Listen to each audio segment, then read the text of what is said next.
नमस्कार दोस्तों, legal works department में आप सभी का स्वागत है। दोस्तों, मैं हूं एडवोकेट दीपेंद्र सिंह। और दोस्तों, कई सारे जो विद्यार्थीगण हैं जो कि एलएलबी कर रहे हैं या फिर एलएलबी में एडमिशन लेने वाले हैं, या फिर उन्होंने ये सोचा है कि हम as a as a legal field में हम जो है काम करेंगे, ठीक है। तो फिर हम या फिर हम लॉयर बनेंगे या फिर जज बनेंगे या फिर जो भी बनेंगे, और वो लोगों का एलएलबी में एडमिशन हो जाता है, वो अपनी पढ़ाई भी शुरू कर देते हैं, तब भी ये सवाल मन में चलता रहता है कि क्या हम एलएलबी के दौरान लॉ प्रैक्टिस शुरू करें, या शुरू करें तो कैसे शुरू करें, या फिर मान लीजिए कि क्या करना चाहिए कि हमको प्रैक्टिस का भी एक अनुभव हमको मिलता रहे। तो दोस्तों, इसी को देखते हुए यह वीडियो हम लाए हैं आपके लिए। तो दोस्तों, इसमें पॉइंट वाइज आपको बताया जाएगा कि आपको करना क्या चाहिए हमारे एक्सपीरियंस के हिसाब से, ठीक है। दोस्तों, इसमें पहले पॉइंट में आपको इस बात का ध्यान रखना चाहिए कि आप अभी जस्ट ग्रेजुएशन में आपने एडमिशन लिया है एलएलबी के लिए, मतलब कि आप लॉ की फील्ड से रूबरू हो रहे हैं दोस्तों। तो जैसे ही आप उसमें एडमिशन लेते हैं दोस्तों, तो जो भी सब्जेक्ट्स उसके होते हैं, जो भी सब्जेक्ट्स एलएलबी में आपको पढ़ाए जाते हैं, वो बहुत ही ज़्यादा ज़रूरी होते हैं दोस्तों। उसमें क्या होता है कि सारे सब्जेक्ट्स का पढ़ना आपका बहुत ही ज़्यादा ज़रूरी होता है, और जब एडवोकेसी या फिर प्रैक्टिस में जब आप उतरते हैं, तो वही सारे सब्जेक्ट्स आपके बहुत काम आते हैं।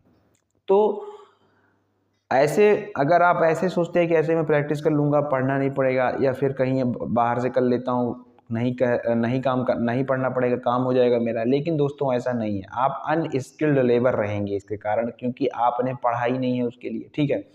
जैसे कोई इलेक्ट्रॉनिक्स आपको दे दी जाए और आपने इलेक्ट्रॉनिक्स इंजीनियरिंग नहीं की है, नहीं पढ़ा, तो आप इलेक्ट्रॉनिक्स से कुछ जान ही नहीं पाएंगे। ऐसे ही वकालत में भी है, आप जब तक लॉ नहीं पढ़ेंगे तब तक आपको कुछ भी समझ में आने वाला नहीं है। आप वहाँ पर कोर्ट में जाएंगे, प्रोसीडिंग देखेंगे, अपने सीनियर अधिवक्ता के साथ रहेंगे, तब भी कुछ भी नहीं समझ में आने वाला है। ज़्यादा मोस्टली नहीं समझ में आएगा आपको, और समझ में भी आएगा तब तक बहुत देर हो चुकी होगी, 2-3 साल, 3 साल 4 साल का वक्त लग चुका होगा। लेकिन दोस्तों, अगर यहीं आप पढ़ के जाते हैं, अगर आप अपना एलएलबी की पढ़ाई बहुत अच्छे तरीके से करते हैं, जब भी आप शुरू कर रहे हैं, और शुरू से मिडिल से लेकर अंत तक जो भी सब्जेक्ट्स आपको पढ़ाए जाते हैं, आपको उनका गहन अध्ययन करना है, उनके सेक्शंस पढ़ने हैं, उनका लॉ पढ़ना है, केस लॉज पढ़ने हैं, सुप्रीम कोर्ट के जजमेंट्स पढ़ने हैं दोस्तों। सब कुछ आपको पढ़ना पड़ेगा, तब जाके आपको लॉज समझ में आएंगे। जैसे कि क्रिमिनल लॉज हो गया, फैमिली लॉज हो गया आपका, ठीक है। कई सारे में जो है कॉरपोरेट लॉज भी होते हैं, ठीक है,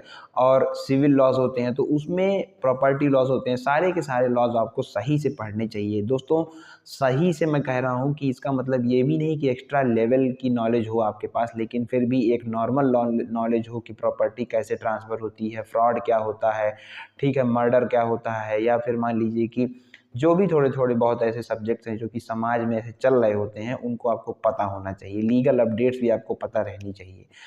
और सबसे बड़ा सवाल दोस्तों हम लोग के मन में ये भी रहता है कि क्या हम इसी के साथ प्रैक्टिस अगर थोड़ी बहुत शुरू भी करना चाहें तो कैसे शुरू करें। तो दूसरे नंबर पे दोस्तों मैं आपको बताना चाहूँ कि अगर आप प्रैक्टिस करना भी चाहते हैं, शुरू भी करना चाहते हैं, तो आपका रजिस्ट्रेशन तो होगा नहीं, जब तक आप एलएलबी नहीं हो जाएंगे, तो प्रैक्टिस का कोई मतलब तो नहीं रह जाएगा। लेकिन आप सीखना जरूर चाहते हैं अगर, तो कोई ऐसे लॉयर को पकड़ लीजिए जो कि आपको छुट्टियों के दौरान, जो आपकी छुट्टियां पड़ती हैं एलएलबी में, जैसे मान लीजिए दिसंबर की छुट्टी पड़ी या फिर जून की छुट्टी पड़ी, तो उसमें आप वहाँ पर जा सकते हैं, उनकी केस फाइल्स दे सकते हैं, जो भी आपने पिछला पढ़ा उसको रिवाइव करके वहाँ पर आप अपना देख सकते हैं कि हाँ मैंने ये पढ़ा, देखिए यहाँ पर ये केस में ये चीज़ लग रही है, ठीक है।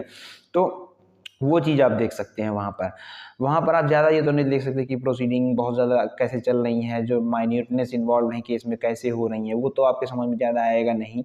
आएगा भी तो उसका मतलब कि अच्छी बात है, लेकिन आप पढ़ाई पर ज़रूर ध्यान दीजिए दोस्तों, अगर आप एलएलबी कर रहे हैं। क्योंकि क्या होता है कि लोअर कोर्ट्स में जाके आप देखेंगे तो मोस्टली लोग ज़्यादा जानकार नहीं होते हैं, ठीक है। तो वो बहुत ज़्यादा गलत चीज़ है, ठीक है। लेकिन अगर आप पढ़े लिखे हैं तो आपका सामने वाला भी आपसे इम्प्रेस होगा, और जो लॉयर के अंडर आप काम करेंगे उसको भी आप बहुत ही प्रोडक्टिव काम करके दोस्तों दे सकते हैं, ठीक है।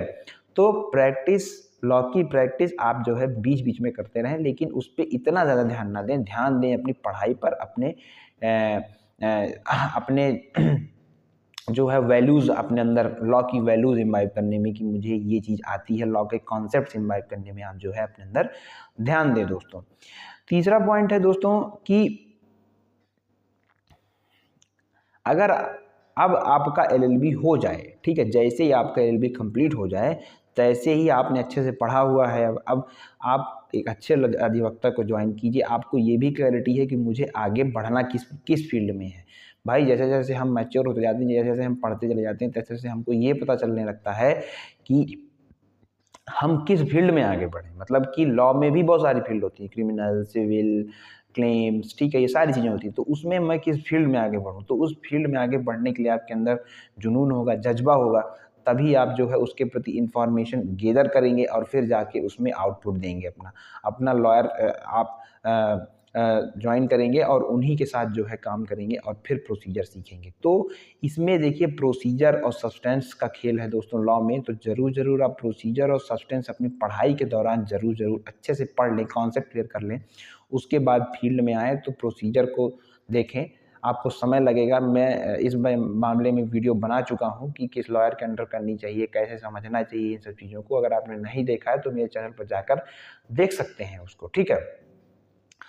और जैसे ही आप प्रैक्टिस ज्वाइन करें, बहुत अच्छे तरीके से लगकर प्रैक्टिस करें दोस्तों। फिर ये नहीं सोचें कि मुझे ये करना है, ये करना है, यार ये भी कर लेता हूँ, वो भी कर लेता हूँ, ये गलत चीज़ है। अगर प्रैक्टिस का ठान लिया है तो प्रैक्टिस करिए, समय दीजिए, धैर्य रखिए, आराम से सारी चीज़ें हो जाएंगी। लेकिन सब कुछ कॉन्फिडेंस से करिए, पढ़कर करिए दोस्तों। हमारा कहने का मतलब ये है, ठीक है। तो ये सारी चीज़ें मेरी बात में ध्यान रखिए। और अगर आपका कोई भी लीगल सवाल है जो कि एकेडमिक से संबंधित है, जो कि आपके मोटिवेशन से संबंधित है, या फिर कुछ भी संबंधित है, आप स्टूडेंट हैं, हमें भी पता है, हम भी स्टूडेंट रह चुके हैं, तो वो सारी चीज़ें हम रिलेट कर पाते हैं। तो ज़रूर आप उसको हमारे कमेंट में पूछिए। और अगर आपको हमारे वीडियोज़ अच्छे लगते हैं तो टेलीग्राम चैनल नीचे दिया हुआ है, उसको ज़रूर ज्वाइन करिए। वहाँ पर हम अपडेट देते रहते हैं और आपके सारे सवालों का वहाँ पर हम जवाब भी दोस्तों लेते रहते हैं, ठीक है। तो अगर आप विद्यार्थी हैं या विद्यार्थियों से जुड़े हुए उनके गार्जियन हैं, जो भी हैं, आप हमारी राय से संतुष्ट हैं तो वीडियो को ज़रूर लाइक करिए, चैनल को सब्सक्राइब करिए और हमारे साथ ऐसे ही बने रहिए। धन्यवाद।